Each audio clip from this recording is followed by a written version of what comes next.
Hi everybody, Nurse Millie here. In this video, I'm going to talk to you about how high blood sugar can impact your hormones and your fertility. But first, I want to tell you what happens in the body when you consume a carbohydrate or a sugar. All carbohydrates will turn into sugar in the body. That sugar is known as glucose. Glucose is the main source of fuel for every cell in your body. However, glucose cannot enter any cell without the hormone insulin. So if you have a cell right here and you imagine this is the port of entry, it's like a doorknob with a keyhole, okay?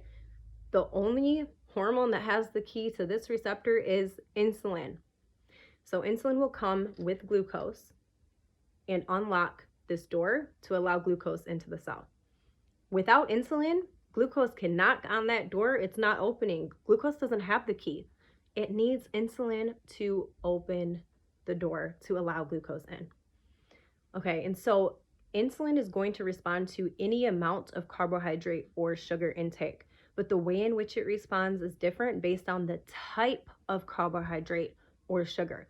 Not all carbs are equal, and we must get rid of that way of thinking. Eating an apple will not be the same as eating a piece of candy, despite the sugar content or carbs, whatever that nutrition label says. It's not the same form of sugar. One is processed, one is grown from a tree. It's not the same thing. Take this can of beans, for example, and one of these bagels. This entire can of beans contains 63 grams of carbohydrates and 30 grams of fiber. One of these bagels contains 62 grams of carbohydrates and 2 grams of fiber. The difference between these carbs, if we were to just compare carbohydrates, they both have the same amount of carbohydrates, but they are not going to react the same way in your body. When you eat this can of beans, if you were going to be able to eat the whole thing, it's going to be a lot slower of a digestion process because of the fiber. It's going to be very slow. So the carbohydrates that are in here are going to be absorbed very slowly, enter the bloodstream very slow and steady. So then insulin will respond very slow and steady because insulin is going to pair up with that glucose right away to take it into the cell. Slow and steady. If you were to eat this bagel, it's going to be more of a peak in your blood sugar because there's no fiber to slow down that digestion. So your body will absorb those carbs and sugars and spike the blood sugar. And so what else spikes is insulin. Your body likes this thing called homeostasis, also known as balance. Your body always is reaching for a form of homeostasis or balance. Your blood sugar should really be below 200 at all times when you have eaten a meal. Fasting glucose, we want it around below 100, we'll say, for simplicity. So that's really what your body likes, and your body's going to do what it can to get to those numbers, right? So if we have just consumed a high carb meal, not much fiber, our blood sugar is high, our insulin's responding. Both of them are high. High blood sugar in itself is going to cause inflammation in the body. This is an emergency. Your body is going to respond with some inflammation. Hey, get it out of the bloodstream. It should not be like this. Alert. Insulin's like, all right, which cells need some glucose? Let's take some glucose to some cells. And so it's going to go to your muscle cells. If you have a lot of muscle, this is a good thing. You can handle more carbs because there's more places for that glucose to go. The brain loves glucose. The liver is where a lot of glucose is stored as glycogen. That's like your savings account. If you go through a time of drought where you're not having food for a while, you have that backup ready to go. But say that's full, everything's full. Okay, now what? The body says, create a fat cell, store it as fat. That's why they say fat is excess energy. Store that glucose as fat because we need it out of the bloodstream. So now what happens? We've peaked the blood sugar, the body responded very quickly, and it overcorrects. Now we have a drop in our blood sugar.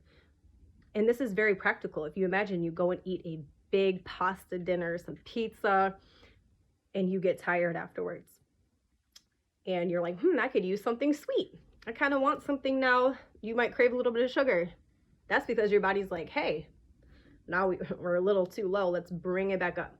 So your body will respond to that low blood sugar now by breaking glycogen into glucose to bring it back up. So we're having peaks and valleys in blood sugar when we consume carbs that don't have a lot of fiber, or if we consume excess carbohydrates. We want to avoid that. Remember how I said that inflammation is a result of high blood sugar? So inflammation in itself, inflammatory cytokines, can actually block insulin receptors. So if you imagine that receptor, that doorknob, and there's an inflammatory cytokine blocking it, insulin can't act on the cell. We can have what's called insulin resistance. That's one way in which insulin resistance can occur. It's by inflammation from too many peaks in blood sugar, and also inflammation from other things, which is out of the scope of this video. You'll hear me talk about it in different ways. So another reason for insulin resistance is we bombarded the cells with glucose, and the cells are like, all right, leave me alone. I've done enough. I can't create any more energy, because that's the whole point. Glucose is going to create energy. The cells have said, I've already created enough energy, so leave me alone. Turning off. The door is closed. They changed the locks. Okay, so you get that concept. So all of the cells in your body react to insulin. Another cell that does that is the cells on your ovaries. Okay, so your ovaries are feeling the impact of all of this insulin as well. And the way that the ovaries respond is by creating excess androgens. Excess androgens will create excess follicles. So this is where we might have polycystic ovarian syndrome. We have excess follicles and we're not ovulating. This is why it's very important to regulate your glucose and your carbohydrate intake if you have PCOS. And also those inflammatory cytokines will block not just the insulin receptor, but it can block the receptor of other hormones like estrogen. If we have inflammation blocking our estrogen receptor, it doesn't matter if our body has enough estrogen, the estrogen's not going to act on the cell. We need estrogen to act on the cell to have normal menstrual cycles. And so if we're not having that due to inflammation, we're not going to ovulate. And not only that, if we have inflammatory cytokines floating around in the body, it's going to not make for the best environment for a healthy egg. We might not ovulate the healthiest eggs. It's just almost like system error. And in men, this can be harmful to the sperm.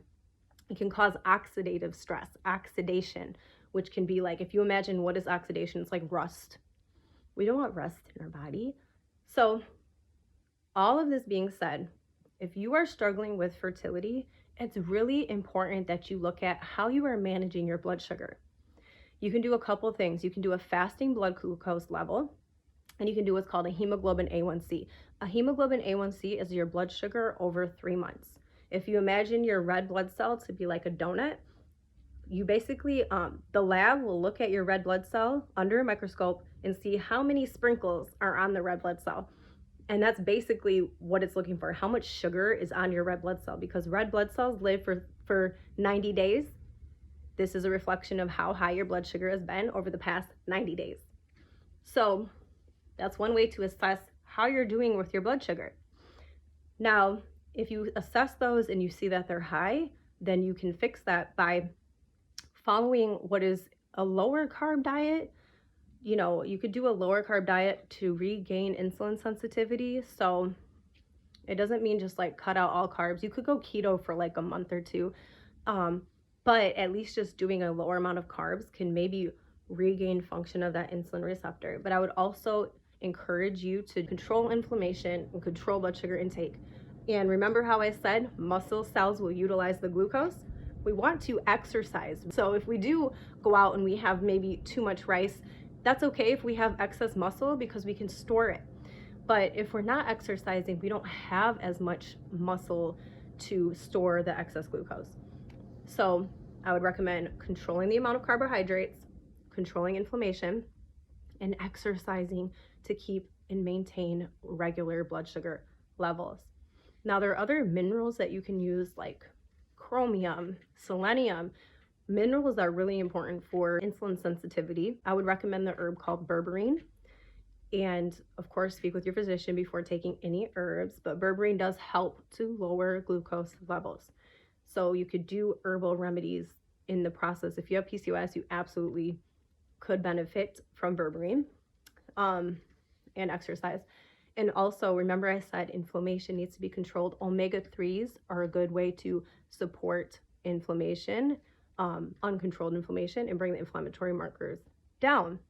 So there's a lot that you can do to control your outcomes, and one of them that should not be ignored is blood sugar regulation.